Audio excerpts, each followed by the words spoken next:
நம்மளோட அடுத்த தலைமுறைகளாச்சும் நம்ம வந்துட்டு இந்த உலகத்துல தண்ணீரை மீறி வச்சிருக்கணும்.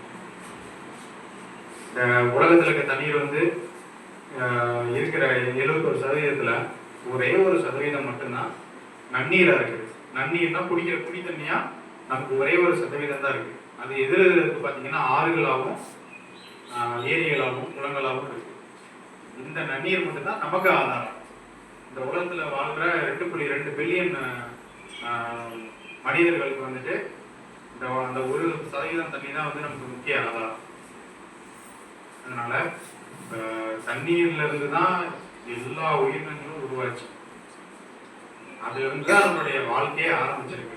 தண்ணீர் வந்து அவ்வளவு ரொம்ப முக்கியமானது. அதனாலதான் என்ன பண்ணியிருக்காங்க, நம்மளுடைய இந்தியாவில் பாயிர முக்கிய ஆறுகள்லாம் இருக்கு பார்த்தீங்களா, ஆறுகள் நதிகள்லாம் அது எல்லாத்துக்கும் வந்துட்டு பெண்மைக்கு உண்டான பெயர்களை கொடுத்து தெய்வமா வணங்குறாங்க. அந்த ஆறுகளை கங்கை, கோதாவரி, பிரம்மபுத்திரா, காவேரி எல்லா ஆறுகளையும் வந்துட்டு தெய்வமா கும்பிடுவாங்க. டேம்ல திறந்து தண்ணி கால்வாயில வர்றப்ப எல்லாரும் வந்து மண்டிக்கிட்டு அதை வந்து வணங்கிதான் அந்த தண்ணியை வரவேற்பாங்க. அந்த அளவுக்கு தண்ணீருடைய முக்கியத்துவம் இந்த உலகத்துல வந்து இருக்கு. நம்ம பண்ற சின்ன சின்ன பிராக்டிசஸ், சின்ன சின்ன முயற்சியினால நம்ம அதை கண்டிப்பா ரீஸ்டோர் பண்ணி நிறைய சேமிச்சு நம்ம அதை எல்லாருக்கும் நம்மளால கொடுக்க முடியும். தண்ணி குடிக்கும் பொழுது தண்ணீரை நம்ம வீணாக்க கூடாது. அதே மாதிரி தண்ணீரை வந்து மாசுபடுத்தக்கூடாது.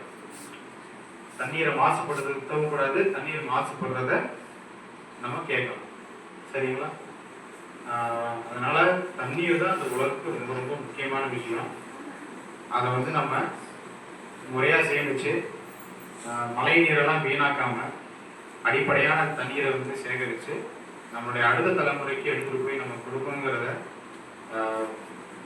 வருங்கால அரசு அதிகாரிகளாகவும் வருங்கால வந்து தொழிலதிபர்களாகவும் வருங்கால ஆட்சியாளராகவும் பார்க்குற உங்ககிட்ட நான் தெரிவிச்சுக்கிறேன். எல்லாருக்கும் இதயம் கணிந்த மனமார்ந்த நன்றியும் வாழ்த்துக்கள்.